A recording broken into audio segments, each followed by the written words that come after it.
it's out with the new and in with the old over at the NASDAQ. Tesla is going in the NASDAQ 100 index, Oracle out. But to be fair, Oracle is moving to the New York Stock Exchange. The question is, if you want to trade Tesla stock, is it too late to get in it? Well, I'm talking to Scott Redler from T3. You're the Chief Strategic Officer. You know your charts. What about Tesla? It seems like it's run a little too high.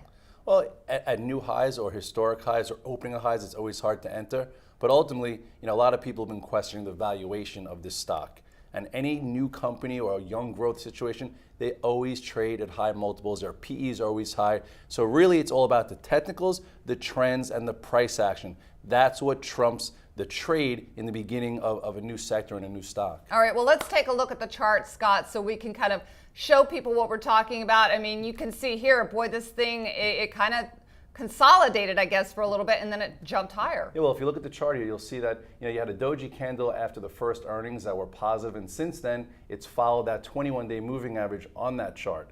So referencing that chart, it held higher where it had to. It held higher when the markets actually came into the 100-day, so that showed relative strength. So when the markets found its footing, all of a sudden on the chart you saw it break out up into new highs. And that entry, which we circled at around 110 to 114, was the prior pivot area. So that was your entry. And then even yesterday, I think it got downgraded on valuation and it didn't go down. It went positive. So maybe some people knew that it was getting into the NASDAQ 100, but ultimately, again, technically acting very well. I think short term, a tiny bit overbought, but long term, I think this stock could see 150 plus in coming months. All right, so you're not worried about the 20% short float, are you?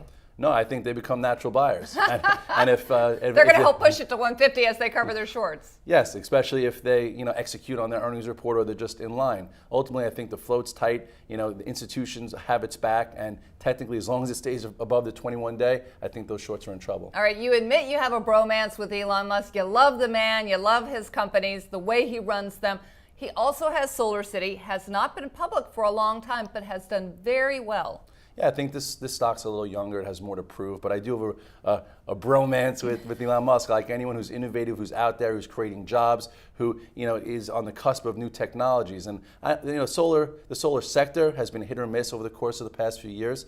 But ultimately, this year it's been acting better across the board. And with Solar City, what I liked is if you go to the chart there, you will see that it had a pull-in from the 52 area down all the way into the mid-30s, and that was based on the unlock. Then once finally the shares got unlocked, it then held the 50-day, and now it started to work its way back higher. So I think there was an entry almost yesterday around 40. Now if it can close above 41.5, I think you have resistance around 45, and then at some point this year, this too could be at 2013 highs. All right, so the highs are a little bit higher. They're still a little bit riskier, not as much of a sure bet as Tesla. Well, nothing's ever a sure bet, but it's only been public for a shorter period of time. So the street wants to gain more confidence there, and it's probably going to need to see a few more reports. All right, well there you have it. Scott thinks that Tesla could go up to 150. Solar City does have some positive trends there, but a little bit more risk attached to it. That's Scott Redler from T3,